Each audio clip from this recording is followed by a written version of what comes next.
Columbia River, Revelstoke. Thank you. Thank you, Madam Speaker. So Jumbo Resort Municipality is a 6,000-hectare wilderness with no people and not one building. The mayor and council have already spent $250,000 of taxpayers' money, and they have accomplished nothing. And it's not surprising since there is no investor, and there has not been an investor for the past decade. So the question is, we now see that the fake municipality is being potentially funded by taxpayers to the tune of $1 million over the next 5 years. So we're asking for money for dialysis in my area. We're asking for money so that the Trans-Canada has a highway rescue vehicle. Does the minister not see the absurdity of then giving $1,250,000 for a mayor and council of a town with no people, no building, and no investors?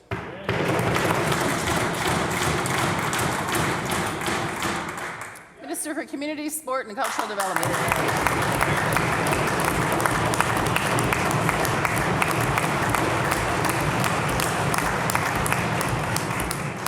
Madam Speaker, our government believes that 20 years is long enough and that this project should be going forward because this side of the House believes in growing the economy. And let me tell you about what this economic piece.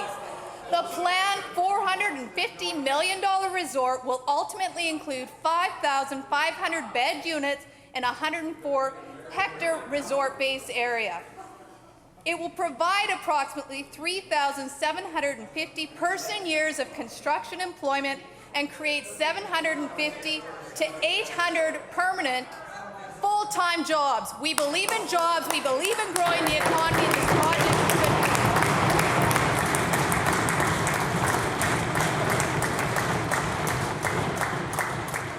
Columbia River, Revelstoke on a supplemental. So I mean, like, wow. I implore you to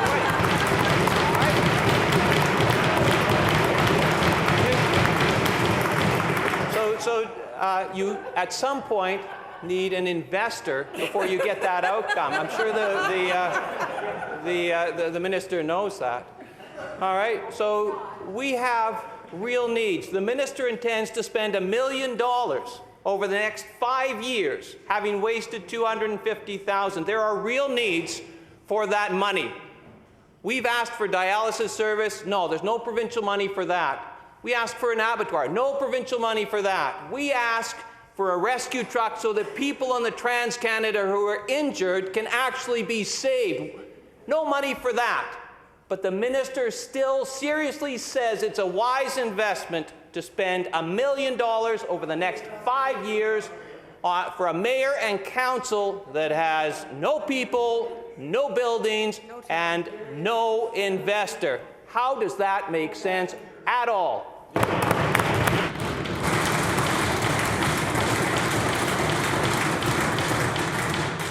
Minister for Community, Sport and Cultural Development.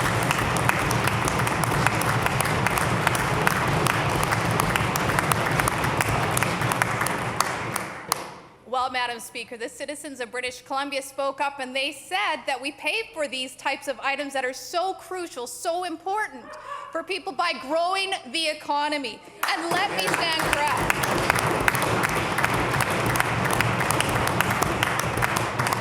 Madam Speaker, the member opposite was in estimates last week where they know full well that the $200,000 that were provided, which we provide to all startup municipalities or provide to infrastructure investment, that every community of both sides can apply from local government to implement infrastructure pieces, startup money for infrastructure. It's infrastructure. Madam Speaker, the $200,000 that the member opposite was talking about is money that all local governments can provide, that can put their application forward. But Madam Speaker, let me ask the member opposite, when Whistler was formed, when Sun Peaks was formed, these are good investments for the province of British Columbia. Tourism is important for the province of British Columbia, and we are committed, Madam Speaker, to growing the economy of British Columbia.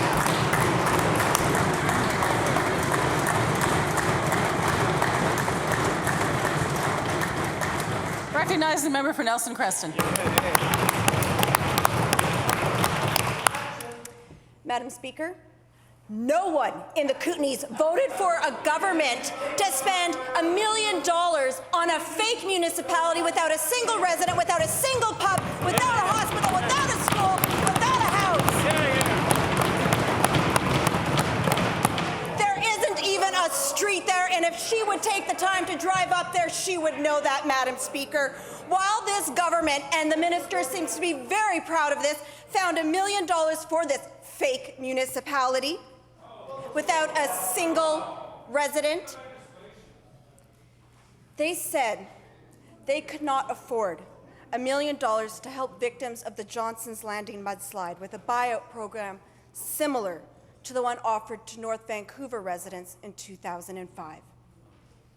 They also said they have no money to run the CT scanner at Kootenay Lake Hospital 24/7, or literacy programs in the region, or for Trafalgar School and Selkirk College.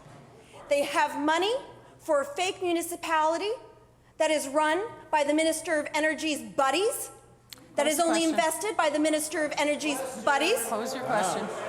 But they don't have $1 million for real people in the Pose your Kootenays. question, member. So to the Minister for Local Governments, how do you find $1 million for a fake municipality, but the Ministers of Justice, the Ministers of Health, and the Ministers of Education can't find a cent for the real projects that help real people in the Kootenays?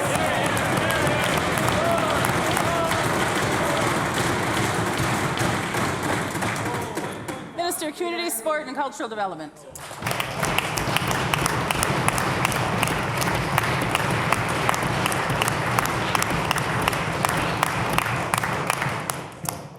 Thank you very much, Madam Speaker. Well, again, I wish the members opposite would listen to the factoring estimates of which you sat through.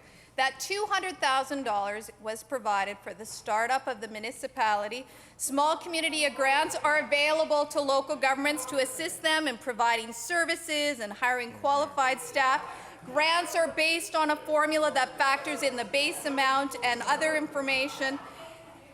In 2013, Invermere received $280,402 through this. Radium Hot Springs received $182,758. And Canal Flats received $204,679.